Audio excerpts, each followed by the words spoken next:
추석임에도 불구하고 이 현장에 나와서 함께 예배하시는 모든 성도님들 또 가정들 축복하고 또 친지들과 함께 그 삶의 자리에서 우리 유튜브로 또 실시간으로 함께 예배하시는 성도님들도 축복합니다. 오늘 이 예배가 보다 하나님의 임재가 가득하고 또 하나님의 뜻이 분명히 우리 안에 서는 예배가 되길 소망합니다. 우리 다 함께 믿음의 선포하시면서 예배로 나아가시겠습니다. 함께 선포합니다. 보라, 하나님은 나의 구원이시라. 내가 신뢰하고 두려움이 없으리니 주 여호와는 나의 힘이시며 나의 노래시며 나의 구원이심이라. 그러므로 너희가 기쁨으로 구원의 우물들에서 물을 기르리로다. 그 날에 너희가 또 말하기를 여호와께 감사하라. 그의 이름을 부르며 그의 행하심을 만국 중에 선포하며 그의 이름이 높다 하라. 여호와를 찬송할 것은 극히 아름다운 일을 하셨음이니 이를 온 땅에 알게 할지어다. 시온의 주민아 소리 높여 부르라.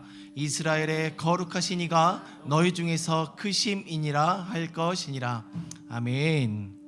우리 함께 찬양하며 나아갑니다.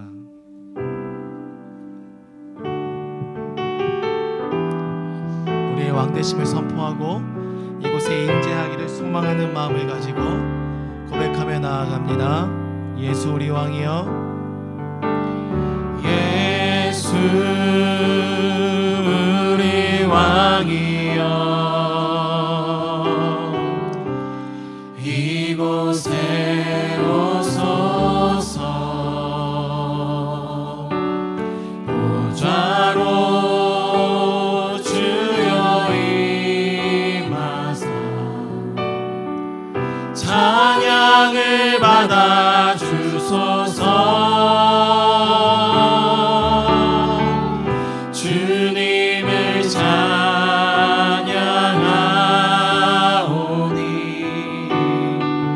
주님을 경배하오니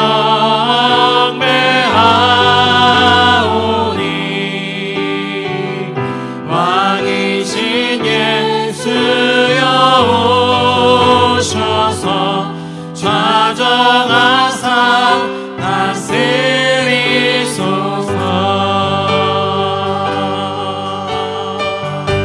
예수 우리 왕이여, 예수 우리 왕이여, 이곳에 오소서. 보좌로 주여 임하사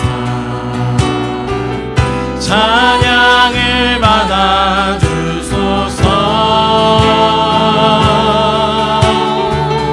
주님을 찬양하오니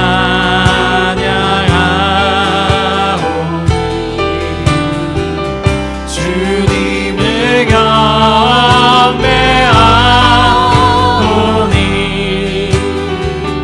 왕이신 예수여 오셔서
예수여 오셔서 찾아가사 다스리소.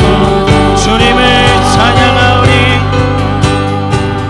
주님을 찬양하 주님을 경배하오니 주님을 경배하오니 왕이신 예수여 오셔서 찾아가사 우리 마음을 다해 한 번 더 고백합니다. 주님을 찬양하오니 주님을 찬양하 우리의 마음을 다해 주님을 경배하오니 왕이신 예수여 오셔서 찾아가사 다시 한 번 더 선포합니다. 주님을 찬양하오니 주님을 찬양하오니 주님을 경배하오니 왕이신 예수여 오셔서 찾아가사 다스리소. 주님을 찬양 주님을 찬양하 주님을 경배하오니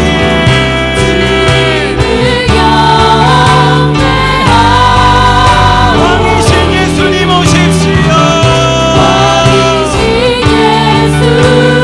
이곳에 오십시오. 찾아가사 다스리소서. 찾아가사 다스리소서. 찾아가사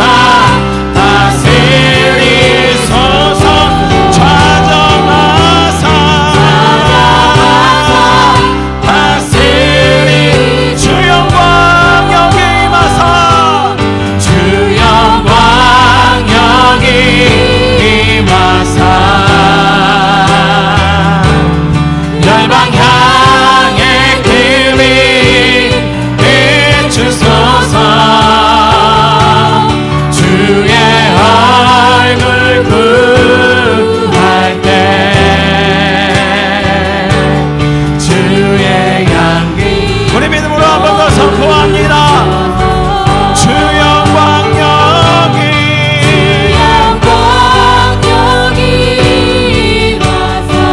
주님 임하십시오. 이곳 가운데 주의 열방을 향한 빛을 비춰주십시오. 비추소서. 주님의 얼굴을 구합니다.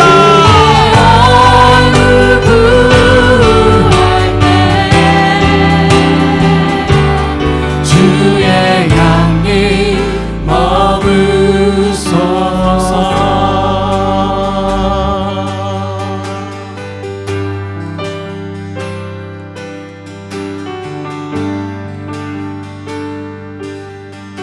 함께 고백합니다. 창조의 아버지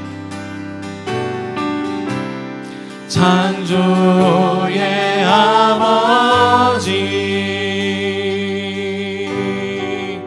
그 섭리 보이사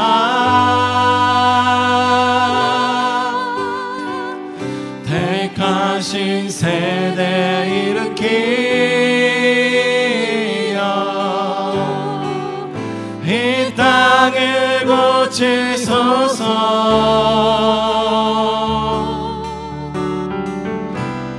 주의 크신 능력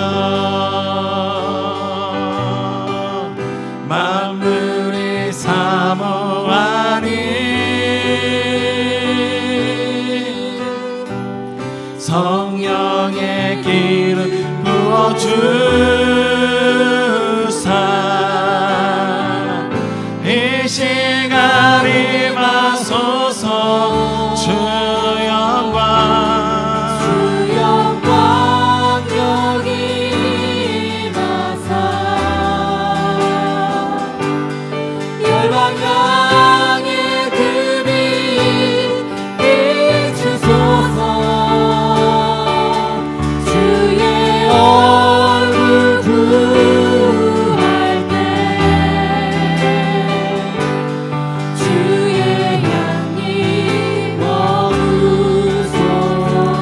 선포합니다. 열방의 통치자, 열방의 통치자, 세상이 보리라. 아멘. 신실한 주의 약속을 교회는 승리하리. 아멘. 우리 일 돌아보사, 우리 돌아보사 강건케 하소서. 연약한 몸 벗어지고 승리케 하옵소서. 주 영광 여기 임하사 열방 향해 그 빛 비추소서.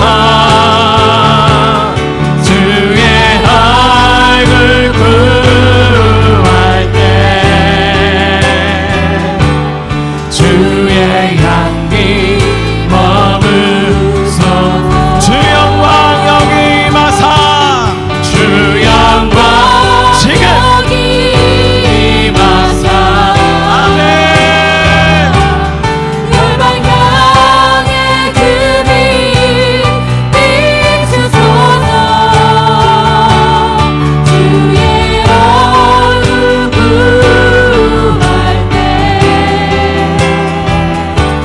주의 향기 머무소. 주님의 나라가 주의 나라가 임하옵시며 주님의 뜻이 이루어지이다. 이 땅 가운데 하나님 아들 영광 보이소. 주님의 나라가 주의 나라가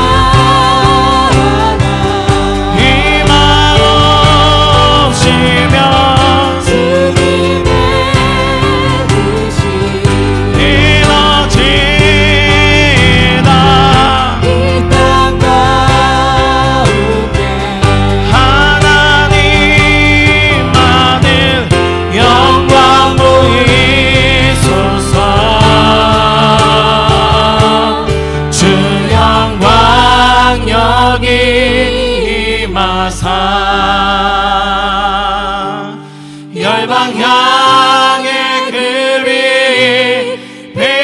비추소서. 주의 얼굴 구할 때 주의 향기 머무소서. 주 영광 여기 임하사, 여기 임하사 열방 향해 그 빛 비추소서.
가운데 주의 영광의 빛을 비춰주십시오. 그 향기 안에 거하는 우리가 되길 원합니다.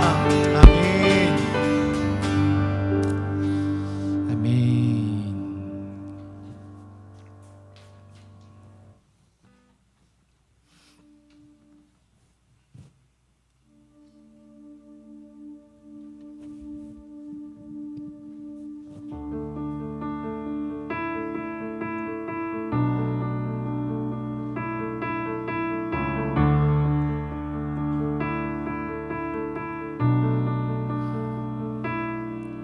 작은 눈물 방울 모여 생명의 강을 이루고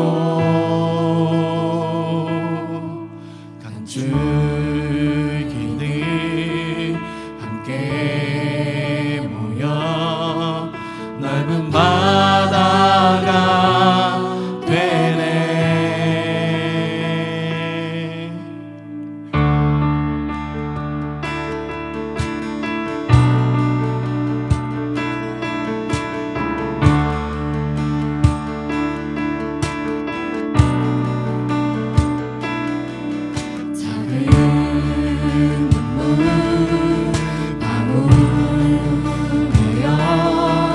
생명의 강을 이루고 강줄기들 함께 모여 넓은 바다가 되네. 그 바다 위에 바람을 부시네. 그 바다 위에 바람을 부실 때 그 바다 위에 바람을 부시네. 그 바다 위에 바람을 부실 때 거룩한 복음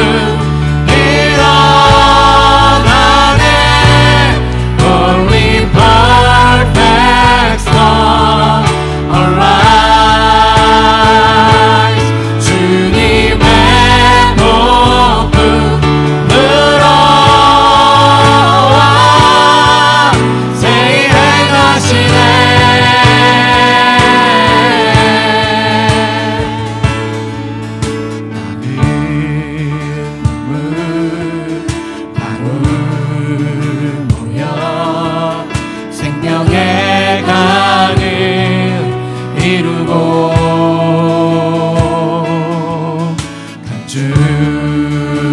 강줄기들 함께 모여 넓은 바다가 되네.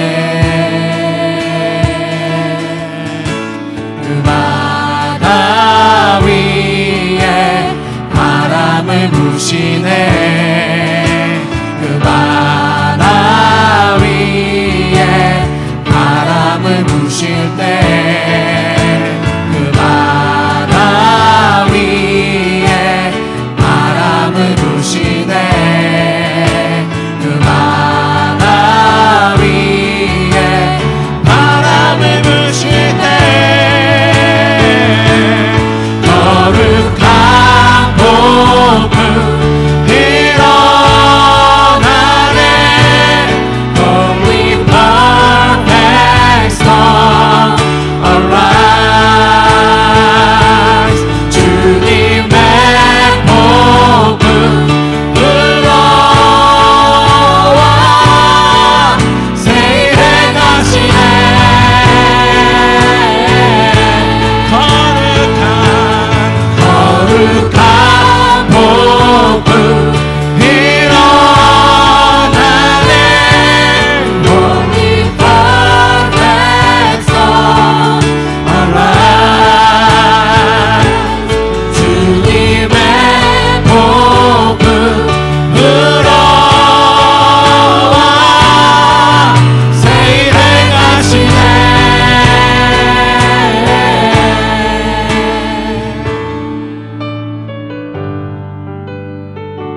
지금도 살아계셔서 저희와 함께 하시는 여호와 하나님 아버지 은혜를 감사합니다. 올해 추석 명절에도 변함없이 계절 따라 풍성한 열매를 저희에게 주셔서 먹고 마시게 하심을 또한 감사드립니다. 오늘 복된 주님의 날 저희들을 즐거이 예배하는 곳으로 불러주신 은혜 감사드리고, 먼저 택하여 불러주시고 또한 저희들로 통해 주님의 뜻을 이루어가기를 원하셨지만 한 주간의 삶을 또한 되돌아볼 때 하나님의 선하시고 기뻐하시고 온전하신 뜻대로 생각하고 말하고 행동하기에 힘쓰지 못하고 너무나 부족했던 부분을 다시 한번 고백합니다. 이 시간 다시금 빛되신 주님 앞에 돌이키기 원합니다. 날마다 나를 향하신 주님의 부르신 사명을 감당하기 위하여 힘쓰며 먼저 그의 나라와 그의 일을 위해 마음을 두고 주님의 마음인 온유와 겸손, 사랑으로 보고 듣고 말하며 주님 사랑으로 연합되어 직장과 가정, 삶의 현장에서 날마다 넉넉히 이기는 승리의 삶을 살아갈 수 있도록 더욱 영적 근육이 단단해져 갈 수 있도록 도와주소서. 즐거이 예배하는 교회에 세우신 강재훈 담임 목사님 영육간 더욱 기름 부어주시고, 또한 다음 세대들을 위해 말씀으로 먹이시는 강미정 전도사님께도 주님이 힘 주셔서 피곤치 않게 하시고, 영광의 세대들은 그 말씀으로 먹고 뿌리가 박히고 터가 굳어져 이 세대를 위해 주님이 준비하신 하나님의 꿈을 이루어가는 조이풀 스쿨과 우하하 아동부가 되어 세상이 감당 못하는 자녀들로 반석 위에 든든히 서가게 하소서. 말씀 듣습니다. 가시밭, 길갓밭, 돌짝밭 파쇄하기를 이 시간 선택합니다. 옥토에 싹이 나고 열매 맺는 새로운 날 되기를 하늘과 땅 모든 권세를 가지신 위대하신 예수 그리스도의 이름으로 기도합니다. 아멘. 아멘. 아멘. 교회 소식부터 좀 잠깐 전하겠습니다. 다음 주에는 9월 셋째 주인데요. 우리 9월달 생일자 축하 못했기 때문에 다음 주에 좀 지난 친구들도 있지만 또 지나신 분도 계시지만 함께 9월달 생일을 축하하겠습니다. 그리고 좀 여러분들 기도해 주시고 축복해 주시길 소망하는 것은 노명래 최정현 자매님의 가정에 하나님께서 또 귀한 씨를 주셨습니다. 아기가 임신하였습니다. 그래서 오늘 나오진 않았지만 네, 축하해 주시고 이제 7주차, 8주차 들어가는 것 같아요. 네, 지난주 월요일에 심장 소리를 듣고 왔는데 이제 또 부모가 되는 또 수업들을 또 진행해 나가야 될 텐데 하나님께서 잘 인도해 주십사 여러분들이 중보해 주시고 또 만나시면 축복해 주시길 바랍니다. 그리고 다음 주 주일부터는 정상적으로 예배를 드립니다. 그래서 이곳에서 아이들과 함께 예배 드린 이후에 예배가 끝나고 식사를 하고 그 이후에 성경 공부로 어른들은 또 이곳에서 그 셀 모임을 갖도록 하겠습니다. 네, 목요일 날 중보 예배가 있고요. 계속해서 교회와 또 재정과 또 여러 가지 우리 가정들을 위해서 서로 중보하시는 저희 교회 교인분들 되셨으면 좋겠고, 미리 구두로 먼저 광고를 드립니다. 저희가 날씨가 점점 이제 가을로 접어들고 있고 또 이제 금방 또 겨울이 올 것 같아요. 폭풍이 또 하나, 태풍이죠. 폭풍이 아니라 태풍이 하나 또 이제 올라오고 있다고 하는데, 네, 저희가 25일 날 그 다음 주 말고 그 다음 주 25일 날 지금 소풍을 지금 생각하고 있습니다. 아시겠지만 저희가 상반기 하반기 한 번씩 이렇게 밖에 야외로 나가는데 주일 예배를 드린 이후에 다 함께 해돋이 공원으로 좀 다 나가서 좀 자연 안에서 저희도 좀 교제를 나누고 아이들도 또 즐기는 시간들을 갖도록 하겠습니다. 나머지 세세한 내용들은 우리 셀 모임 안에서 서로 이야기를 진행할 터이니 그 안에서 상의해 주시면 감사할 것 같아요. 우리 하나님 말씀 보겠습니다. 하나님 말씀 창세기 17장입니다.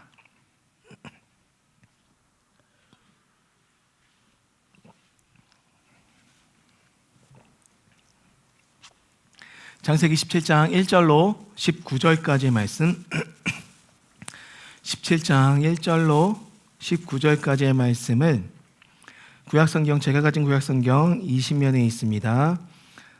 제가 한 절, 여러분이 한 절 교독하며 나가시겠습니다. 제가 먼저 읽겠습니다. 아브람이 99세 때에 여호와께서 아브람에게 나타나서 그에게 이르시되 나는 전능한 하나님이라 너는 내 앞에서 행하여 완전하라.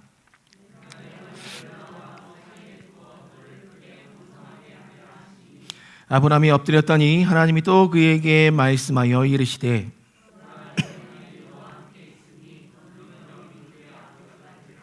이제 후로는 내 이름을 아브람이라 하지 아니하고 아브라함 아브라함이라 하리니 이는 내가 너를 여러 민족의 아버지가 되게 함이니라.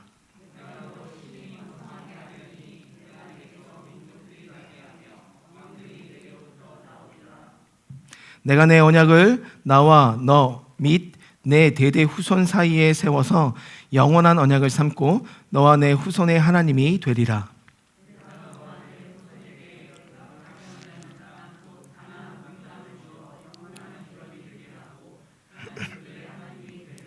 하나님이 또 아브라함에게 이르시되 그런즉 너는 내 언약을 지키고 내 후손도 대대로 지키라.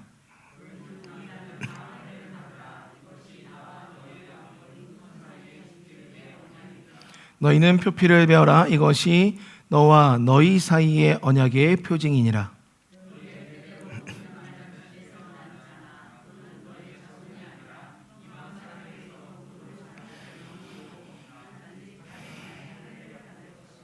너희 집에서 난 자든지 너희 돈으로 산 자든지 할례를 받아야 하리니 이에 내 언약이 너희 살에 있어 영원한 언약이 되려니와.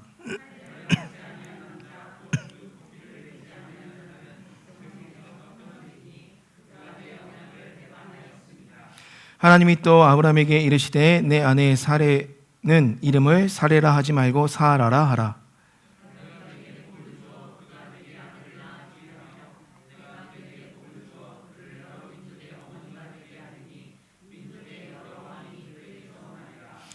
아브라함이 엎드려 웃으며 마음속으로 이르되 100세 된 사람이 어찌 자식을 낳을까? 사라는 90세니 어찌 출산하리요 하고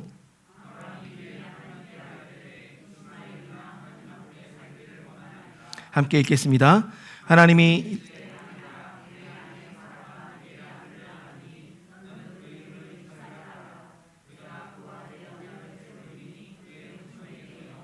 언약이 되리라. 아멘. 오늘 본문의 말씀 시작을 보면 아브라함이 99세 때라는 말로 이 말씀이 시작이 되는데요. 우리 개역개정이나 개역한글 우리나라 말로 번역된 곳에는 표기되진 않았지만 히브리어 원어 성경에 보면 이곳에 문장 서두에 와예히라는 히브리어가 있습니다. 이 와예히라는 히브리어는요, 그리고 무엇이 되다 혹은 무엇이 있다, 무엇이 되다, 어떤 그런 의미를 담고 있는 건데, 이 단어가 쓰이는 영역이 어떤 영역이냐면 앞에 어떠한 사건이 있었든 간에 그 사건을 전환시켜서 다시 시작하고자 하실 때 이 와예히라는 단어를 쓰시고 그 다음에 문장들을 풀어나가십니다. 이게 히브리어 어법에 있는 건데요. 히브리어 원어 어법에.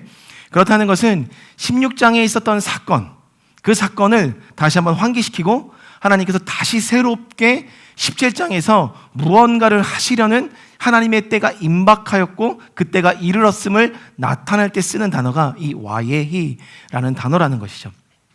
16장에 어떤 사건이 있었습니까? 우리가 다 아는 사건이죠. 하갈과 더불어 이스마엘이라는 아이가 태어나게 됩니다. 근데 이 모든 일련의 과정이 우리는 성경을 통해서 결과적으로 하나님께서 언약하신 하나님의 씨가 이스마엘이 아니라 하갈을 통해 육신의 자녀로 난 이스마엘이 아니라 자유함 속에 연결되어 난 아들, 자유함의 그 아들인 이삭이 하나님의 씨였던 것을 우리는 결과적으로 알고 있지만 이들은 이때 당시 그것이 하나님의 방법인지 모르고 있는 가운데 그 씨를 맺게 됐죠. 그 사건이 있은 후, 그 사건이 아브라함이 몇 세 때? 85세 때 있었던 사건. 그리고 추측해보건대 86세가 되었을 때 이스마엘을 낳게 되고, 그런 이후에 13년이 흐른 99세가 되었을 그때에 하나님이 아브라함에게 나타나신 사건입니다. 모든 신학자가 동일하게 바라보고 저 또한 그 바라봄의 관점을 동의하는 것은 이 하나님께서 아브라함에게 나타나신 이 14년이라는 시간, 이 시간 동안에 하나님께서 침묵하고 계셨다고 봅니다. 하나님이 직통계시를 통해서, 직접적인 계시를 통해서, 말씀을 통해서 아브라함을 이끌어내셨고 우르 땅에서, 그리고 우르 땅에서 이끌어내신 하나님께서 그의 모든 걸음걸음을 그때그때마다 확신이 흔들리고 분화할 때마다 하나님의 언약을 3번에 걸쳐서 확대시키시면서 그의 길을 인도하셨습니다. 때마다 시마다 아브라함이 흔들리고 잘못된 길을 걸어갈 때, 혹은 다른 사람으로부터 위험이 있을 그때에 하나님께서 직접 그들 안에 나타나셔서 말씀으로 그들을 이끌어 가셨거든요. 직접 듣는 말씀. 그런데 그 말씀이 더 이상 들리지 않았고 들리지 않는 그 14년의 시간이 흐른 이 99세 때 하나님께서 갑자기 나타나셔서 아브라함에게 말씀하시고 있는 장면이라는 것이죠. 하나님의 음성을 듣고 살아갔었던 인생 속에 하나님의 음성이 더 이상 들리지 않습니다. 그리고 그렇게 14년의 시간이 흘렀습니다. 만약에 여러분들에게 그 14년의 시간이 하나님의 음성을 듣지 못하는 가운데 살아가고 있었던 14년이라는 시간이 여러분들의 인생 가운데 있다고 가정해 본다면 여러분들은 그 14년의 시간을 어떻게, 어떤 마음으로, 어떤 삶으로 살아내시겠습니까? 또 살아가실 수 있을 것 같으십니까? 저는 제가 감정을 좀 이입해 봤어요. 이 아브라함이라는 사람의 감정을 이입했는데 저는 이제 이 말씀을 연구하다 보니까 두 가지의 관점이 생기더라고요. 하나는 정말 괴로웠을 것 같은, 하나님의 음성이 들리지 않아서 힘들었을 것 같은. 근데 여러분들 파스칼이 이야기했잖아요. 사람은 공허함이 있다, 갈급함이 있다, 채워지지 않는 갈급함이 있다. 근데 그것은 예수님으로밖에 채워지지 않는다. 하나님의 음성이 들리지 않는다는 것은 채워지지 않는 갈급함이 늘 존재하고 있었다는 거예요.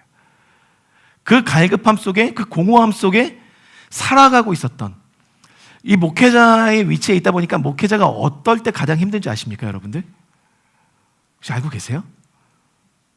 우리 이제 목회자의 길을 걸어가시는 이 광웅 전도사님, 어떨 때 가장 힘드세요? 노코멘트. 네, 제가 얘기할게요. 어떨 때 가장 힘드냐면 혼자라고 느껴질 때가 가장 힘듭니다. 이 길을 걸어가는데 혼자 걷는 것 같은 느낌이 들 때 가장 그 외로움이 오면서 이 마음의 그 공허함들이 하나님께 나를 계속 육신을 쳐서 나아가지 않으면 이 공허함이 해결이 되지 않아요. 그러니까 그러한 공허함이 이 아브라함에게 있었지 않았을까? 근데 여러분들 또 하나는 오늘 본문에서 아브라함이 보여주는 삶의 모습 속에서 발견할 수가 있어요.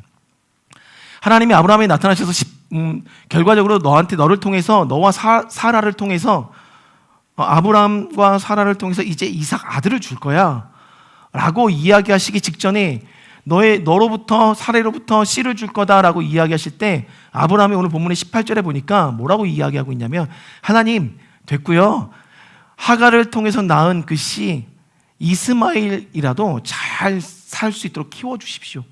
그래서 그 아들을 통해서 하나님의 언약이 이 땅 가운데 흘러가고 큰 민족을 이룰 수 있도록만 지켜주십시오라고 이야기합니다.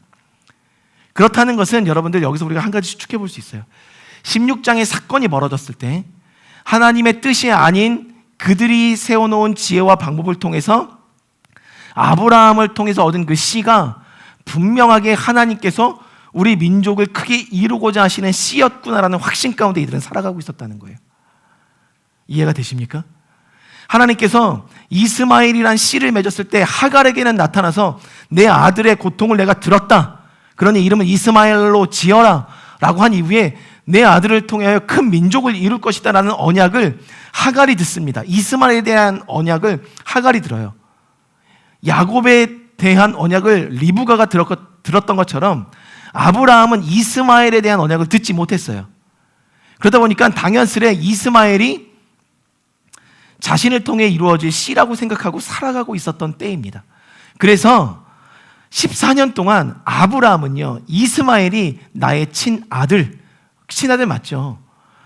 그러나 이 아들을 통해서 하나님께서 이루고자 하셨던 꿈이 펼쳐질 것을 한 번도 의심하지 않고 살아가고 있었다는 거예요. 그러니까 18절에 이스마엘이면 족합니다. 생각해 보세요, 여러분들. 그러니까 아브라함은요, 엄청난 사랑을 그 이스마엘에게 쏟았던 거예요. 내 아들, 사랑하는 나의 자녀. 그 사랑을 쏟고 있었고, 그 사랑을 입은 이스마엘도 나는 이 하나님의 축복을 입은 아브라함의 아들, 장자야, 장손이야 라는 자부심을 갖고 그 무리 안에 함께 살아가고 있었다는 겁니다. 그런데 그 순간 모두가 안정감을 얻고 모두가 기쁨 가운데, 평안함 가운데, 하나님의 음성은 비록 들리지 않지만 모든 것이 평온한 상태였습니다. 이제 씨도 생겼고 이 아들을 통하여 큰 민족을 이룰 수 있다는 꿈을 하나님께서 행하고 계신 것처럼 느껴지고, 비록 크고 작은 문제들이 생기지만 우리가 가진 능력 안에서, 내가 가진 모든 환경 안에서 그 문제들을 컨트롤할 수 있고 해결할 수 있는 은혜가, 그 평온함이 있다 보니까 더 이상 하나님의 음성이 들리지 않아도 그는 살아갈 수 있었습니다. 왜요? 눈앞에 펼쳐지는 모든 환경이 거칠 것이 없었거든요. 평온했어요. 하나님의 음성은 들리지 않지만 환경은 평온했고, 하나님의 음성은 들리지 않지만 때때마다 하나님이 나와 함께 하시는구나 라는 것을 느낄 수 있는, 여호와의 인자하심과 선하심이 정녕 나를 따르고 있구나 라는 그 인자하심과 선하심의 그 따름이 눈앞에 보였어요. 그러니까 14년 동안 아무런 문제 없이 하나님의 그 페이버가 그들을 보호하고 그 은총이 그들 안에 있음으로 인해서 그들은 한 걸음 한 걸음 14년 동안 아무런 문제 없이 살아올 수 있었거든요. 안정된 삶이었습니다. 근데 여러분 분명히 아셔야 돼요. 하나님의 언약과 다른 언약을 취하면서 느끼는 안정감이었다는 거예요. 왜곡된 안정감. 14년 동안. 그러니까 하나님의 음성이 들리지 않아도, 선포되는 말씀이 없어도 환경을 보니까, 내 주변을 보니까 너무 평온해요. 살아갈 수 있겠더라는 거예요. 하나님의 음성이 들리지 않아도. 혹여 우리의 인생에도 지금 우리가 언약을 쫓아가고 있다고 생각하고 있는 삶을 살아가고 있는 이 순간에도 우리의 환경이 나를 괴롭히지만 않으면, 혹여 괴롭히더라도 나의 능력 안에서, 주변의 도움 안에서 그 모든 문제들을 해결할 수 있고 컨트롤할 수 있는 환경이 주어졌다면 우리도 하나님의 음성이 들리지 않아도 살아갈 수 있다는 거예요. 여러분들 평온한 삶을 원하시죠? 그렇죠? 아무 문제 없었으면 좋겠죠. 평탄한 길을 걸어가고 싶죠. 모두가 동일한 마음을 갖고 있습니다. 그 어느 한 사람, 문제 속에서 살아가고 싶어하는 소망을 갖고 살아가는 사람이 없어요. 그래서 평안이라는 것이 우리 안에 주어지면, 혹은 만몬과 세상이 주는 기쁨 안에 우리가 취해 있다 보면 하나님의 음성이 없어도 우린 살아갈 수 있는 존재다라는 거예요. 그것을 오늘 성경에서 보여주고 있다는 거죠. 사랑하는 성도님들, 그러나 그 14년 동안 이삭은 너무나도 큰 사랑을 받았고, 아브라함도 이스마엘은 큰 사랑을 받았고, 그 큰 사랑을 아브라함도 주었습니다. 사라 또한 의심하지 않고 이 애가 나의 아들이다 생각하고 살아가고 있었던 그때에 하나님이 갑자기 나타나신 거예요. 와예히, 이 하나님이 모든 것을 없애시키셨습니다. 모든 평온한 삶을 뒤엎어 놓으셨어요. 그때 과연 우리는 어떻게 반응할 수 있을까? 저는 이 말씀을 보면서 지금 가슴이 좀 무너졌습니다.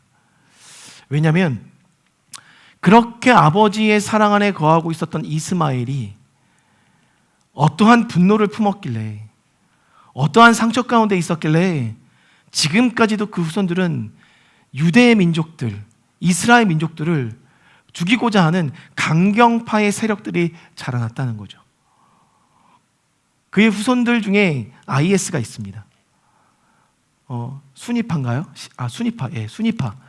이스라엘 순위파가 강경 세력인데 그들이 지금도 하나님의 백성들을 죽이는 것을 서슴지 않아요. 9.11 테러 사건을 9.11 테러 사건을 다시 한번 새롭게 조명하는 어떤, 제가 시사 프로그램을 잠깐 봤는데 거기서 설명하더라고요. 미국을 친 이유는 이스라엘 민족을 말살하기 위해서는 이스라엘에 대해서 우호적인 어떤 입장을 취하고 있는 미국을 먼저 흔들어야 이스라엘을 말살시킬 수 있다는 생각에서부터 비롯된 테러였었습니다. 그만큼의 씨앗이 지금까지 자라나고 있었다는 거예요. 그 불신과 그 좌절감의 씨앗들이. 제가 아까 말씀드렸잖아요. 사람이 공허하기 시작하면 더 이상 아버지의 사랑을 받을 수 없었던 그 공허함 속에 그가 선택한 것은 살인과 죄의 영역들이었다는 거예요. 가슴이 아프더라고요.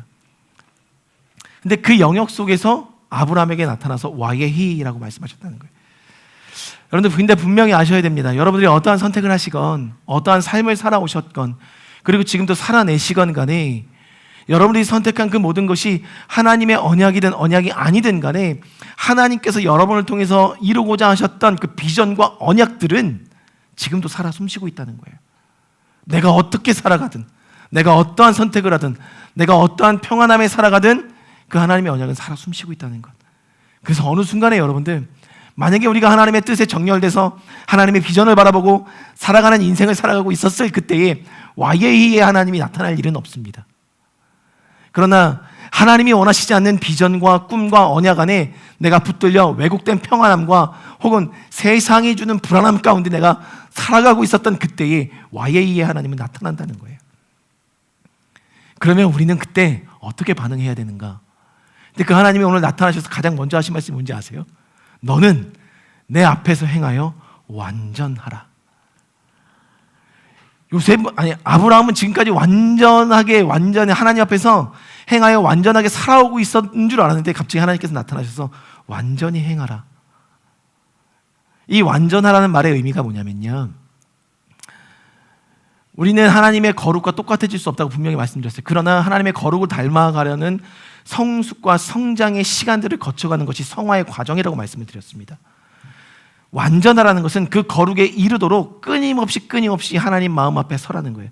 내 앞에서 행하여 즉 하나님 마음 앞에서, 하나님의 얼굴 앞에서 그 거룩을 입기 위하여 삶을 살아내라 라고 이야기하는 거예요. 여기서 살아내라라고 할 때 이 완전의 의미는 도덕적인 순결을 의미하기도 합니다. 영적인 성숙을 의미하기도 합니다. 우리가 행할 수 있는 영적인 모든 영역의 힘들을 다 쏟아서 하나님 앞으로 행하여 나가라는 것, 지금 그것을 말씀하셨어요. 그러면서 오늘 말씀을 풀어가십니다. 그렇다면 오늘 본문에는 분명하게 하나님의 언약이 우리 안에 살아 숨쉬고 있음을 하나님께서 확증하시고 그것들을 하나씩 보여주고 계세요.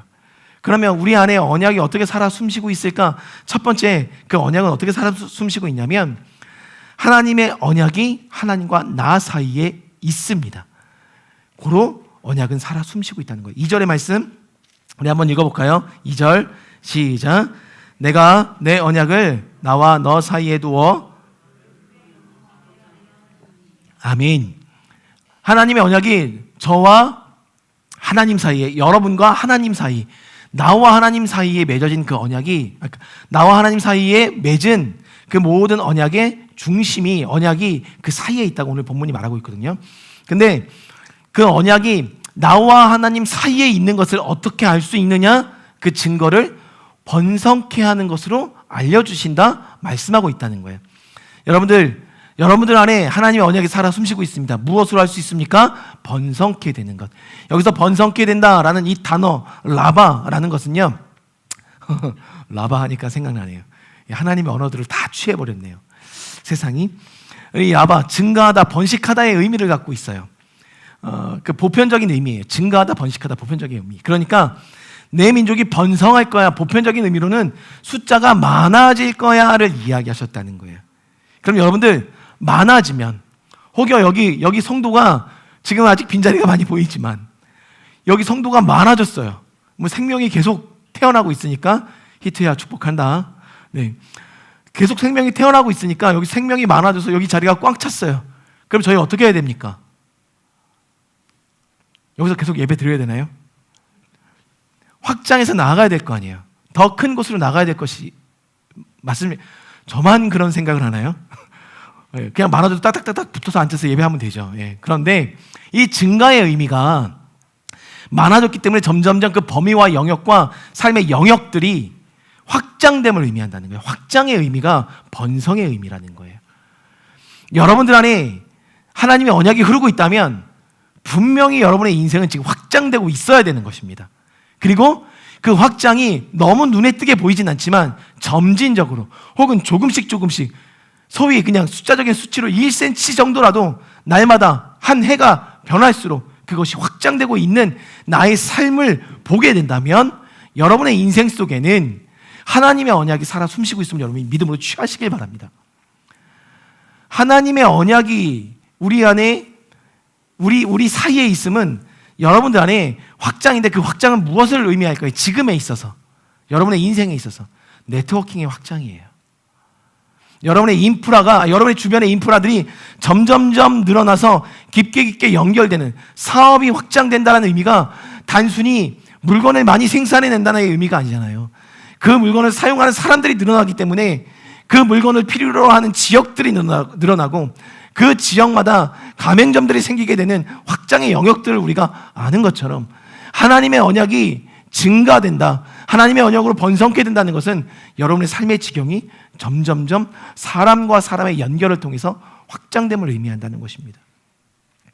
보편적인 의미는 숫자가 늘어나는 것을 의미하기도 하지만 여러분들 주변에 깊게 관계하고 또 깊게 연결되는 사람의 숫자가 확장되는 네트워킹이 확장이 되고 있다면 여러분 안에 분명히 하나님의 언약이 살아 숨쉬고 있는 것입니다. 왜요? 하나님께서 여러분을 통해서 그 복을 흘려보내시고자, 아브라함을 통해서 그 복을 흘려 열방 가운데 이르게 하고자 하나님이 확장시키시고 계신 거거든요. 하나님께서 여기서 보면 여러분들 중요한 개념이 있습니다. 너와 나 사이에 내 언약을 세우겠다, 내 언약을 세우겠다고 말씀하셨거든요. 여기서 내 언약이라는 것은 언젠가도 말씀드렸지만 일방적인 하나님께서 행하신 언약이에요. 왜 하나님께서 내 언약이라고 말씀하셨는지를 아시겠죠? 우리는 하나님이 세우신 그 언약을 완벽하게 이룰 수 있는 능력이 없습니다.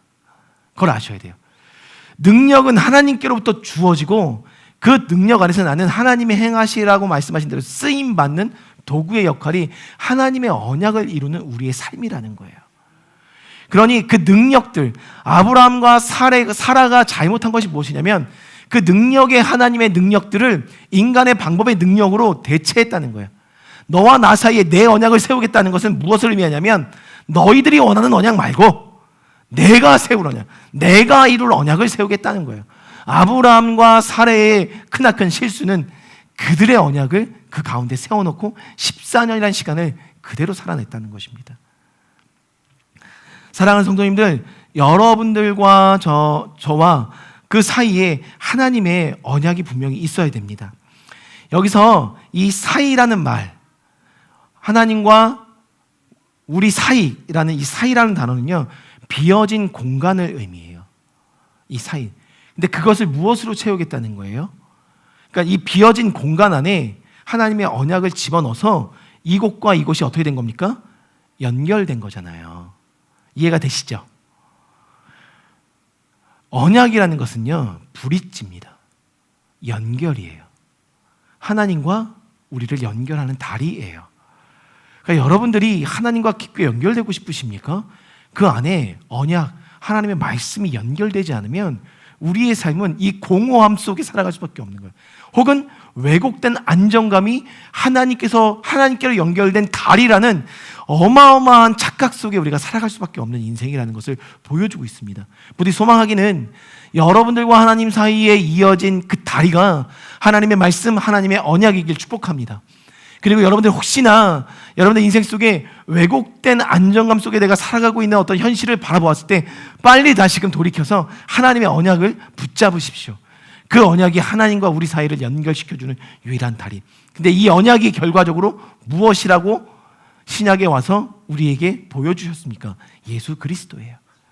그 다리는 유일하게 예수 그리스도, 언약의 주체이신 예수 그리스도.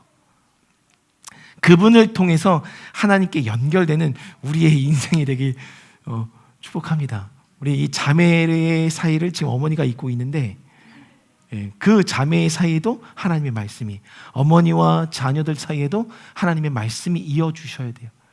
그래야 복이 흘러갑니다. 여러분들의 소망으로 잊지 마십시오. 자녀들을 향해서 하나님의 언약이 무엇인지 그것에 내가 집중해야 자녀들을 하나님께 연결시킬 수 있는 거예요. 여러분들 잘 한번 점검해 보세요. 나의 소망이 자녀한테 묻어있는지, 혹은 아무런 소망 없이 건강하게만 자라달라는 것도 소망이 잘못된 소망을 입혀준 거예요. 소망이 없는 것 같지만 잘못된 소망으로 그 다리를 연결시켜주고 있는 거예요. 하나님께서 원하시는 언약으로 그 사이를 연결시켜 주십시오. 그러한 인생이 언약이 살아있는 인생입니다. 두 번째, 언약이 살아있다는 것은 어떤 것을 의미하냐면 3절에 나와 있는 것처럼 3절 말씀을 함께 읽어보겠습니다. 4절입니다. 4절 시작. 보라,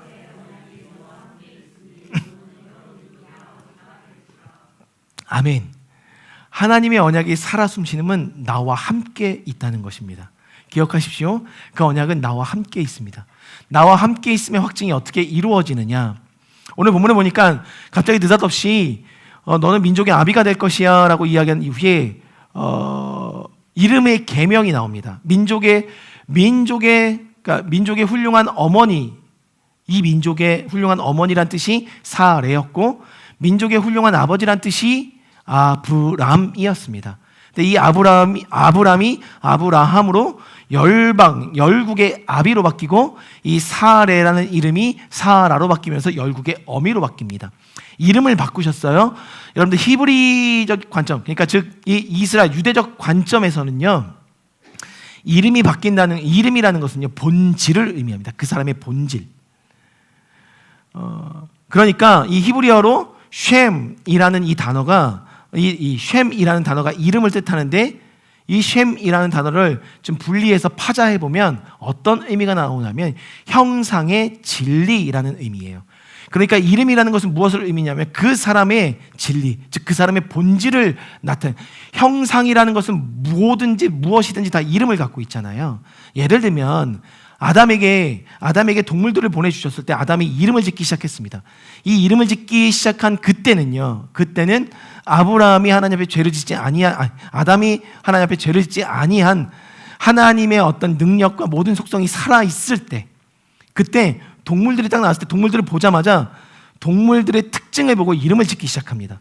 이름을 짓는다는 것은 여러분도 아시겠지만 그 본질을 끄집어내는 거예요. 그래서 그의 본질이 형상으로 드러날 수 있게. 강지훈, 저희 부모님이 저의 이름을 지을 때까지는 교회를 다니시지 않으셨었던 때, 그럼 저희 강지훈의 이름이 사실상 하나님의 본질이 드러나 있는지 모르겠지만 저는 이 이름의 의미를 알고 난 이후에 새롭게 저의 이름을 하나님 앞에 올려드렸습니다. 이 지훈이라는 이름, 뜻지자에 공훈자, 하나님 안에서 뜻 있는 일들을 세워나간다라는 의미로 이름을 받아들였어요. 그 의미로 받아들였어요. 이름은 모든 형상의 본질을 나타내고 있다는 거죠. 그러니까 여러분의 이름의 본질들을 여러분들이 새롭게 하십시오. 그렇다는 것. 제가 저희가 목요일날 중보기도를 하고 또 2주마다 토요일마다 기도하면서 제가 잠깐 나눴었는데 제가 어떤 목사님이랑 이제 우리 교회 학교를 어떻게 이제 이 조이풀 워십 스쿨을 어떻게 운영하는지에 대해서 지금 알아보고자 학교를 방문했을 때 그 학교를 운영하고 계셨던 목사님이랑 대화 중에 여러 가지를 도움을 받았고, 그리고 또 이제 헤어질 때 그 목사님이 저를 기도해 주셨어요. 저보다 더 어려요. 저보다 5살인가 6살이 더 어려요. 근데 개척한 지는 벌써 10년이 되셔가지고 저한테는 어떤 이렇게 목회적인 관점에서 형님이시죠. 근데 그분이 제가 그래서 기도 좀 해주십시오라고 제가 말했을 때 저를 위해서 기도해 주는데, 그분이 갑자기 저한테 뭐라고 기도하시냐면, 목사님에게 하나님께서 지금 감동하시는 것을 목사님께 3개의 열쇠를 주셨다고 이야기합니다. 근데 그 열쇠가 3개의 열쇠가 열리고 나면 2개의 더 예배하신 열쇠를 열어주신다고 합니다.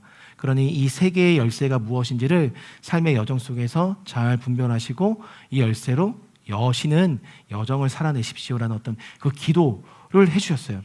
근데 그 기도를 제가 작년 여름 7월 8월 어간에 듣고 그냥 잊고 살아가고 있었어요. 근데 어느 순간 제가 여기서 중보기도 하는데 그 3개의 키에 대한 의미를 하나님께서 저로 하여금 기도 속에 좀 깨닫게 하셨는데, 뭐냐면 그 3개의 키는 3개의 생명이다라는 마음이었었어요. 근데 여러분들 정말 신기하게도 올해 저희 교회에 3명의 생명이 태어났습니다. 근데 제가 그때 당시에 이제 제주도에 그 목사님을 만나고 제주도에서 하나의 사건이 좀 있었어요. 우리 하이미를 가졌었던 하이미 엄마가 하이미를 데리고 태교 여행을 갔거든요. 2박 3일 동안. 근데 그 태교 여행이 이제 혼자 가족들에게 말하지 않고 혼자 간 거였었어요. 그래서 이제 가족들은 태교 여행 간지 모르고 찾고 있었는데, 그래서 그 찾고 있었던 엄마를 위해서 저희가 머물고 있었던 숙소에 있는 목사님 가정이 그 태교 여행을 떠나신 그 자매를 위해서 기도하자라고 얘기를 하더라고요. 그래서 그때 기도했습니다. 기도하는데 그때 이제 하이미가 뱃속에 있을 때였고, 그래서 기도하는 가운데 하나님이 어떤 감동을 저에게 주셨냐면 그들 안에 생명이 있다. 그 가정 안에 생명이 있다라는 마음이었었어요. 그러면서 생명은 히브리어로 하하임입니다. 하하임. 그래서 뱃속에 하이미가 있구나, 생명이 있구나라는 것을 그때 하나님께서 깨닫게 하셔서 이 아이의 이름을 하이미로 하는 게 좋겠습니다라고 부모한테 권했던 거예요. 그리고 그 부모가 그것을 취했죠. 그래서 생명이가 태어났어요. 하임이가 태어났어요. 그런데 그러고 나서 얼마 지나지 않아 또 생명이 우리 안에 일어났죠. 그게 시아였어요. 조이였어요. 조이라는 이름의 뜻이 뭘까? 조이는 기쁨이잖아요. 그래서 기도하는 중에 조이를, 기쁨을 히브리어로 하나님의 이름을 좀 담아내면 무엇이 좋을까 했을 때 쉬무하, 쉼하, 이것이 기쁨이라는 히브리어의 의미예요. 그래서 그 쉼하에서 파생이 되어 시하라는 기쁨의 이름을 지었던 것입니다. 그것을 또 이제 성훈 형제님이 감사함으로 취해 주셨고, 생명이 풀어지고 나서 기쁨이 풀어지는 게 두 번째 키. 하나님께서 말씀하셨던 어떤 감동이 뭐냐면 이 교회 안에 생명이 풀어져야 된다. 그리고 이 교회 안에는 기쁨이 풀어져야 된다라는 거였었어요. 그럼 마지막 세 번째가 무엇입니까? 라는 제가 질문을 드렸을 때 제 안에 떠올랐었던 단어가, 제가 언젠가도 이야기했죠. 지훈아, 너는 무엇을 원하느냐 했을 때 제가 가장 먼저 이야기했던 게, 하나님, 저는 온전한 연합을 원합니다 라고 제가 얘기했었죠. 그 세 번째 키는 연합에 있었던 거예요. 이 교회에 필요한 세 번째 키가 무엇이냐라고 했을 때 그것은 연합의 영역이었죠. 연합. 보라, 형제가 연합하여 동거하면 어찌 그 뜻이 선하고 아름다운 거라는 그 시편 133편 1절의 말씀에 연합이란 단어는 하늘과 땅이 연합하는 거, 세대와 세대가 연합하는 거, 사람과 사람이 연합하는 거, 가정과 가정이 연합하는 거, 에하드입니다. 에하드. 그래서 제가 수키자매한테 이야기했죠. 기도하는 가운데 수키자매가 저한테 원한 게 있어요. 목사님, 제 히투 이름을 지어주실 때 이름을 지어줬으면 좋겠어요 라고 이제 지나가면서 얘기했었고, 그때 저희는 초성을 히읗과 이응이 들어갔으면 좋겠어요. 히읗과 이읒이 꼭 들어갔으면 좋겠습니다 라고 얘기했어요. 되게 어려운 거잖아요. 그런 얘기를 했었을 때, 근데 이 에하드에서 이 에하를 예하로 바꾸면 이 초성, 원했던 초성들이 다 들어가더라고요. 그런데 세 번째 키는 연합이라는 마음을 주셨어요. 그래서 제가 숙기자매한테도 예하라는 이름을 줬습니다. 이제 취하는 건 본인이 취하는 거예요. 취할지 하지. 하나님께서 이 세 명의 이름을 통해서 본질을 보게 하셨다는 겁니다. 우리 공동체의 본질. 생명이 풀어져야 하고, 생명이 일어나면 기쁨이 풀어지게 되고, 기쁨이 풀어지는 가운데 영적인 예배 안에서 연합할 수 있는. 그런데 이것이 어느 것 하나만 열어져서는 다 풀어질 수가 없더라고요. 연합하기 위해서는 생명이 또 계속 일어나야 되고, 생명이 일어나면 기쁨이 풀어져야 되고, 기쁨이 풀어져 연합하게 되면 이 연합의 연결고리는 또 한 번 생명이 일어나야 되는, 그런 연결고리들이 사이클로 이렇게 연결돼야 돼요. 그 연결점, 그 세 개의 키를 좀 보게 하셨습니다. 여러분들 이름에는 본질이 담겨 있어요. 축복합니다. 예하야 축복해. 네. 하임이, 시하, 예하. 이 이름은 본질을 담았다고 했잖아요. 그 연합의 본질. 아마 예하가 태어나면서 저 가정 안에 더 큰 연합이 일어날 것입니다. 시부모, 친정부모 선포합니다. 그리고 부부 안에, 자녀들 안에 더 큰 연합이 일어날 거예요. 그 본질이에요, 우리의 이름이. 그러면 여기서 하나님께서 이름을 계명하셨잖아요.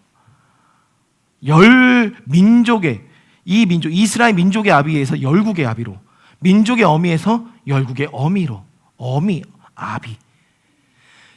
하나님의 언약이 나와 함께하면요, 아비의 마음과 어미의 마음이 더욱더 커져가는 것입니다. 더욱더 증가되는 것. 여러분들 안에 열방을 향한, 혹은 내 자녀를 향한, 내 주변의 다음 세대를 향한 아비의 마음과 어미의 마음이 점점점 우리 안에 커져가고 새롭게 되어지는 것. 그것이 하나님의 언약이 살아 숨쉬는 거예요. 그래야 열방으로 흘러 들어갈 수 있기 때문에, 그래야 땅 끝까지 이르러 복음을 증거하는 자들이 일어날 수 있기 때문에.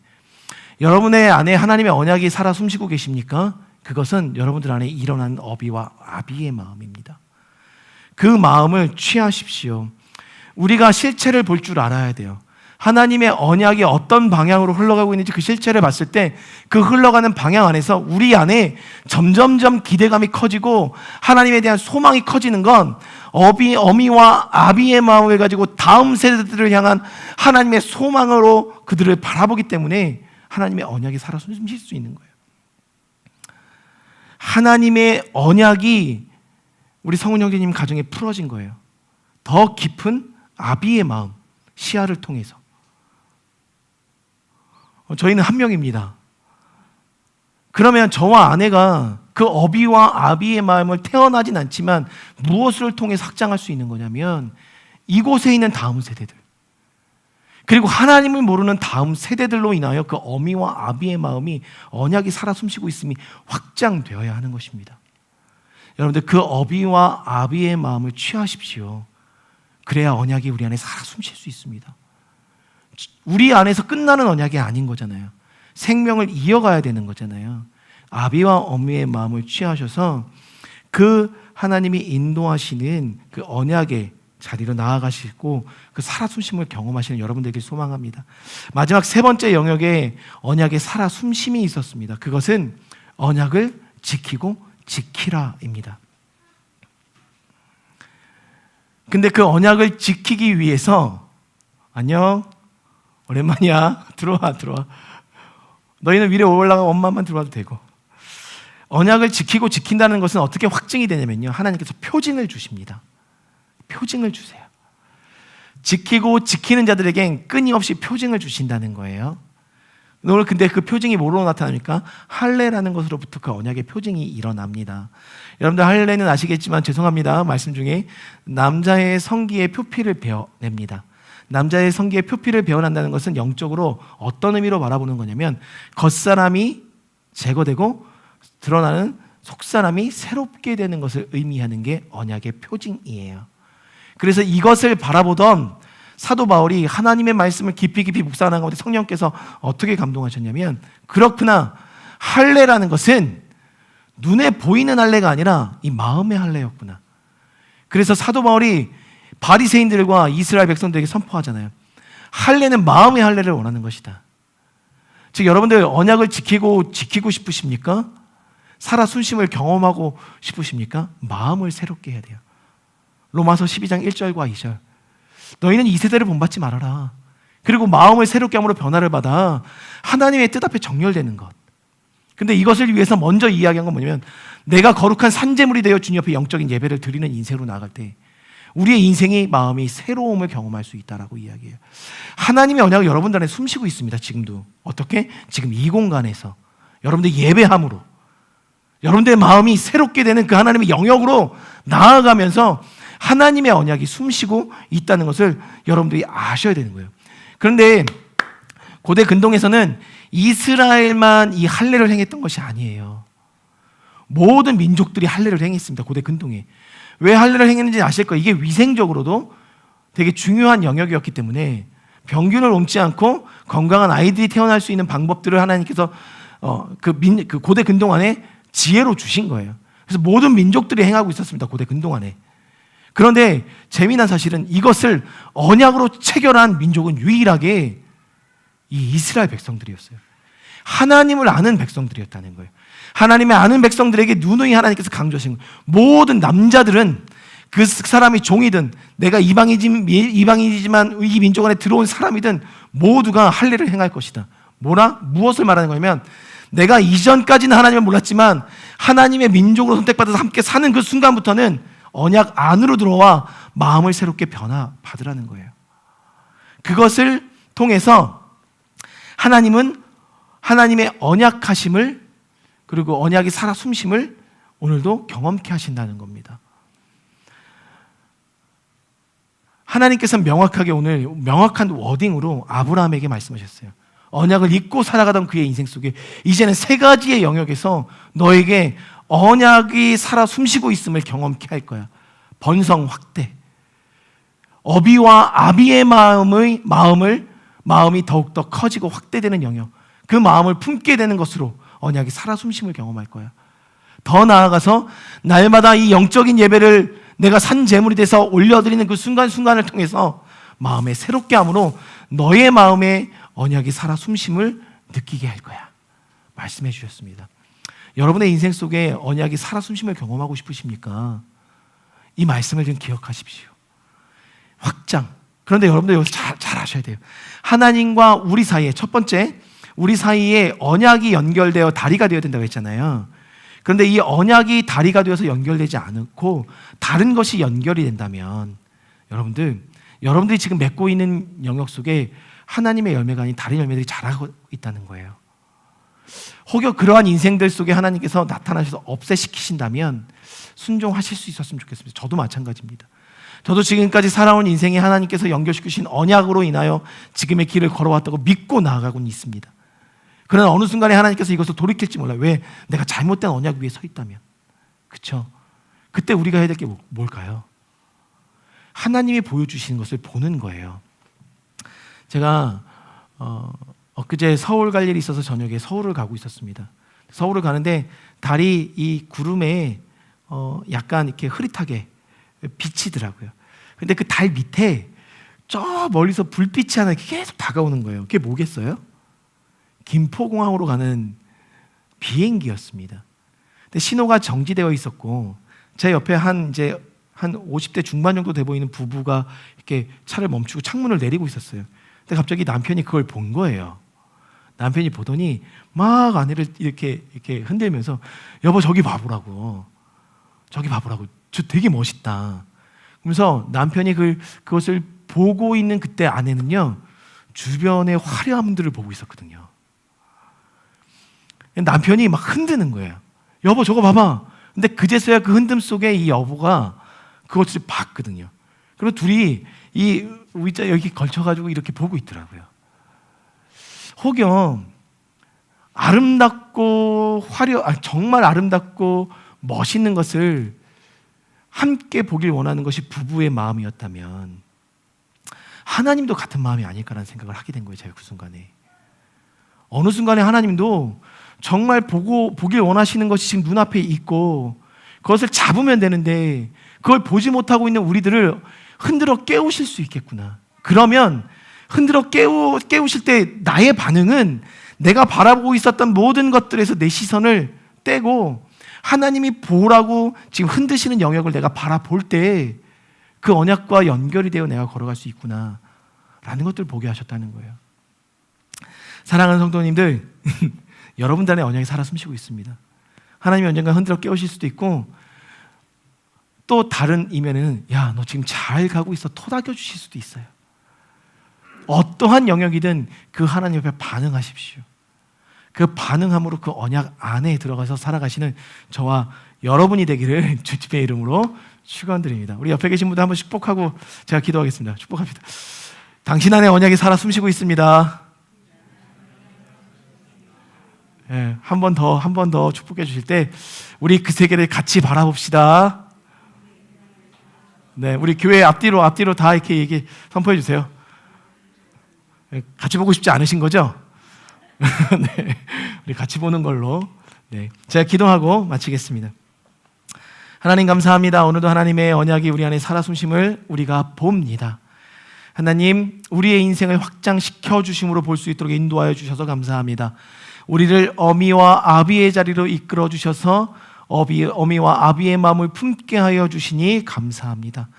하나님, 더 나아가서 우리의 인생 가운데 영적인 예배를 통하여 날마다 마음을 새롭게 함으로 그 언약이 살아 숨심을 볼 수 있도록 인도하여 주셔서 감사합니다. 이 하나님의 언약의 살아 숨심을 우리가 늘 경험케 하여 주시고 혹여나 잘못된 연결 속에서 하나님께서 우리를 흔들어 깨우실 때 우리가 그 흔들어 깨우시는 것의 본질을 바라보게 도와주셔서 그 순간 결단하고 다시금 마음을 새롭게 함으로 하나님 앞에 정렬하여 주의 언약 안에 살아가는 우리 사랑하는 모든 성도님들 될 수 있도록 주님 축복하여 주시옵소서. 하나님, 명절입니다. 뜻하지 않게 또 이 나라에서 우상 앞에 절하는 일들이 행해지고 있습니다. 하나님, 그 하나님의 눈물을 봅니다. 이제는 그 눈물이 변하여 기쁨이 될 수 있도록 모든 땅에 하나님 우상을 향한 절보다는 하나님을 향한 경배와 예배가 가정마다 일어나게 도와주시고 이 민족적 문화도 하나님을 높이는 문화로 주님 바꾸어 주십시오. 그리하여 이 땅에 있는 다음 세대들이 우상을 섬기는 것에 그들의 시선을 돌리는 것이 아니라 하나님을 예배하고 경배하는 것에 그들의 삶이 맞춰질 수 있도록 주님 바꾸어 주시옵소서. 오늘도 빈손으로 나오지 않고 주님 앞에 귀한 예물을 올려드립니다. 하나님, 이 예물이 쓰이는 곳곳마다 하나님의 영광 일어나게 하여 주시고 하나님의 세대들이 자라나게 하여 주시옵소서. 그리고 모든 가정마다 사업장마다 그리고 일터의 현장마다 하나님께서 하늘에 신령한 기름을 부어주심으로 하나님께서 채우시고 넘쳐나게 하시는 그 물질의 은혜 또한 경험하는 축복의 통로들로 사용하여 주시옵소서. 이제는 구주 되신 예수 그리스도의 차고 넘쳐 흐르는 은혜와 아버지 되신 하나님의 그 인자하신 사랑과 보혜사 되신 성령님의 그 교통하심과 중보하심의 역사가 다시금 언약이 우리 안에 살아 숨심을 느끼며 그것을 취하여 살아가기로 결단하는 모든 가정 위에, 다음 세대 위에, 이 교회 위에, 이 나라 이 민족 위에 이제부터 영원토록 함께 하시기를 간절히 축원하옵나이다. 아멘. 네, 예배 마쳤습니다.